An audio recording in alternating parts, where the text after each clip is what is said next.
All right, let's dive into something that is a genuine turning point in science. Seriously, Google's quantum team has just done something that a lot of people thought was still decades away.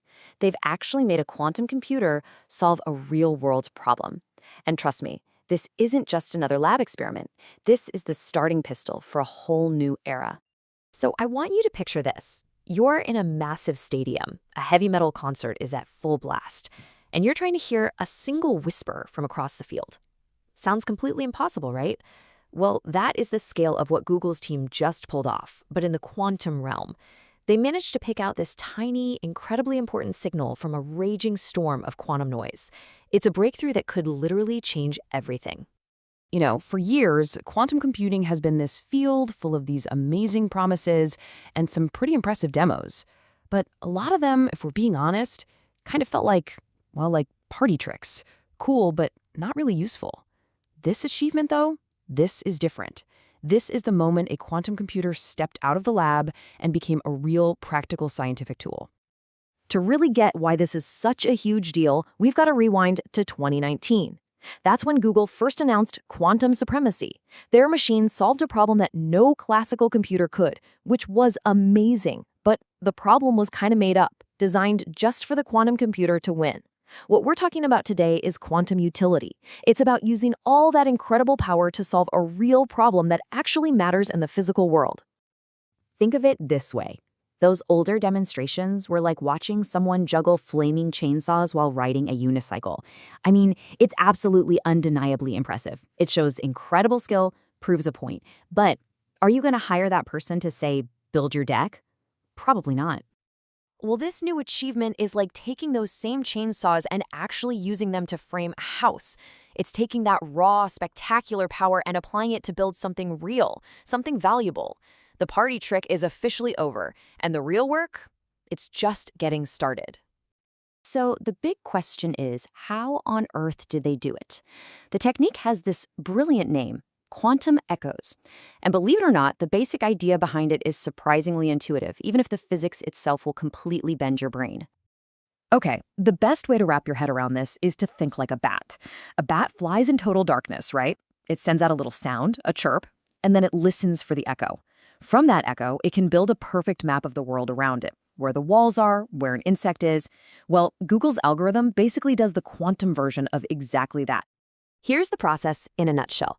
First, they run a really complex quantum calculation forward in time. Then, and this is the clever part, they gently poke just one of the quantum bits, creating a tiny ripple. Now, for the genius step, they run the entire calculation backwards, in reverse. When that reversed signal meets the original forward signal, they interfere with each other and create a unique pattern. That pattern is the quantum echo, and hidden inside it is the exact piece of information they were hunting for. Now, if you want the fancy scientific term, what this echo lets them measure is something called an out-of-time order correlator. Yeah, it's a mouthful, I know, but you can just think of it as a tool for watching how information spreads through a quantum system.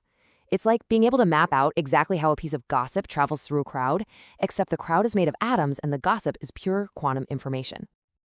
Of course, if this were easy, somebody would have done it ages ago.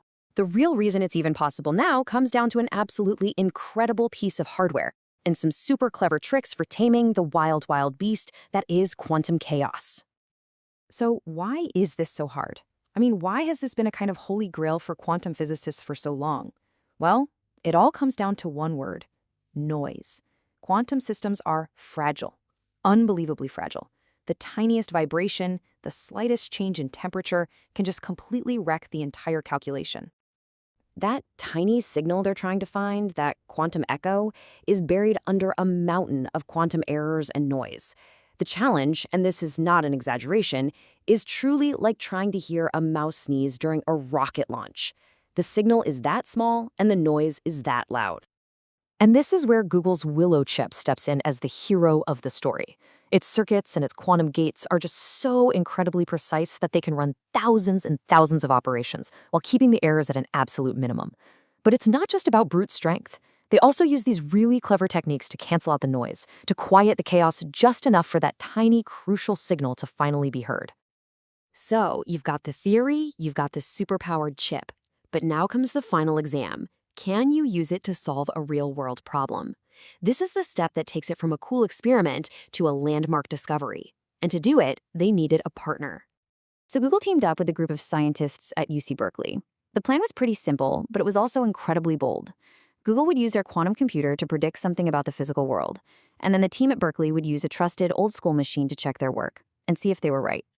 So here's how the experiment went down. On one side, for the prediction, Google's Willow chip used that quantum echoes algorithm to model the properties of a specific molecule. And on the other side, for verification, the Berkeley team took this same kind of molecule and analyzed it with a real NMR machine, which is basically the gold standard in chemistry, kind of like an MRI for molecules. So what was the result? It was a perfect match. And I don't mean close enough or within the margin for error. No, the quantum computer's prediction lined up perfectly with the physical measurement from the real world. It just worked. But hold on, because here's the part that really blows my mind. The quantum calculation didn't just match the NMR machine's results. It actually surpassed them. It was able to see and measure interactions between atoms that were farther apart inside the molecule, data that was completely invisible to the standard methods. This thing isn't just a replacement for our current tools, it's a flat-out upgrade. Okay, so this is all incredibly cool science, but what does it actually mean for us, for the real world? Well, this is the point where science fiction really starts to bleed into science fact. This isn't just about a faster way to do old math problems. It's a whole new way to discover things we could never even see before. Let's just take drug discovery as an example. This quote nails the current situation perfectly. Right now, pharmaceutical companies have to physically build and test thousands upon thousands of different molecules, just hoping that one of them works. It's a slow, painfully expensive guessing game. Now, imagine the new way.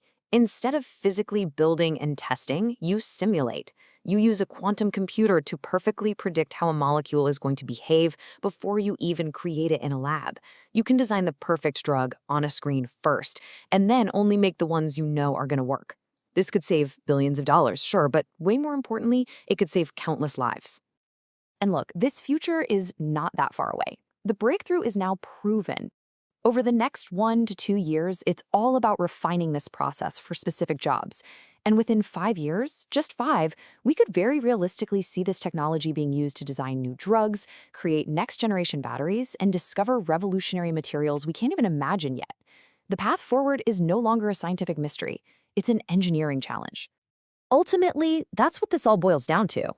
Google didn't just build a faster computer, they built a new kind of microscope. A new sense, really, for all of us.